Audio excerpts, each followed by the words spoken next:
What's going on YouTube? Josh here checking in, and I just wanted to weigh in on the debate of perfect form for the various lifts. And basically what I will say is that there is a perfect form, but that's going to be individual to you. Now, the individual differences such as limb lengths and muscular imbalances and mobility are certainly going to be variable from person to person, but they should not be used as a crutch to hide behind or use as an excuse that you can't do something. Obviously, everybody has their own physical limitations, but I think that a lot of times those kinds of things can be used as an excuse rather than, you know, using your challenge to your advantage and overcoming it.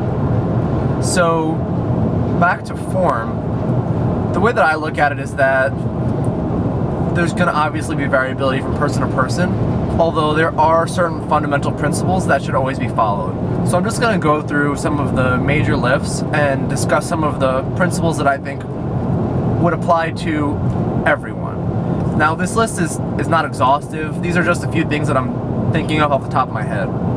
So, barbell back squat. I would say everyone would agree that the weight should be over your midfoot because that's where the center of your mass is, right? What else? For back squat, most people would agree that your knees should probably not come in on the way up. They should not cave in. That's called valgus stress. That puts quite a bit of stress on your medial collateral ligament, and it's not good for knee health. So that's probably something that should also be avoided. How about on the bench press? I would say most people would agree when you press, you should be pressing either in a straight line or towards your head. It's never advisable to be pressing in a direction towards your feet. That's just silly, right? How about your angle of your arms?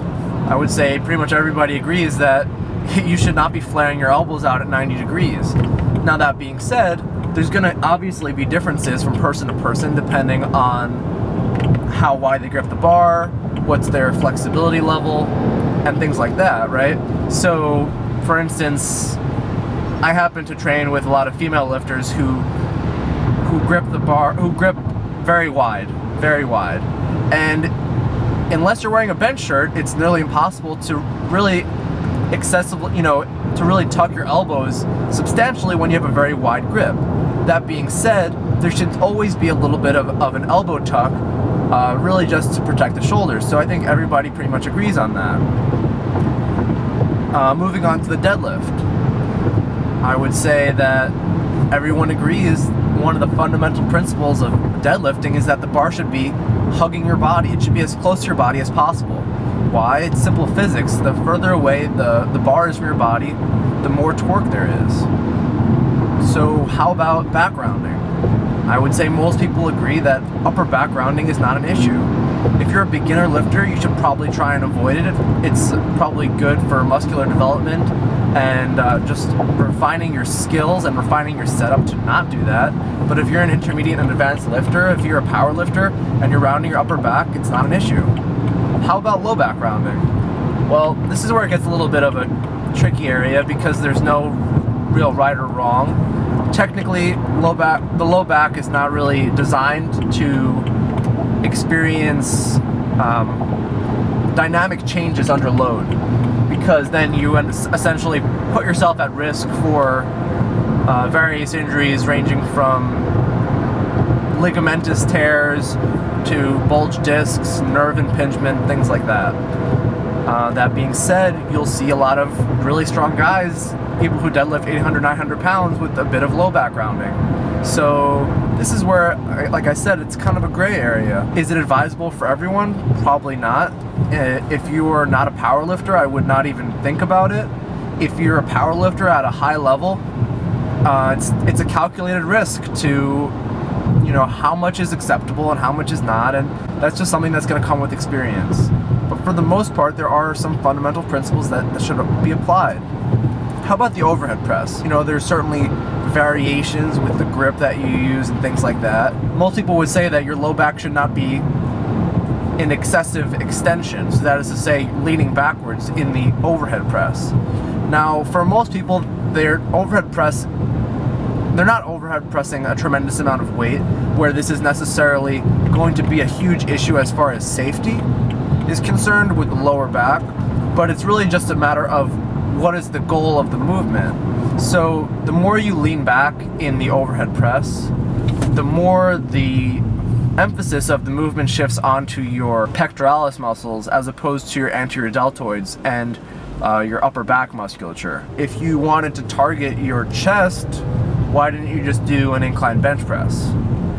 You know, so that's one of the principles that I personally adhere to, is that I try to really minimize as best as I can leaning back in the overhead press, and one of the ways that you do that is you just simply tighten your glutes and you have big air in your belly.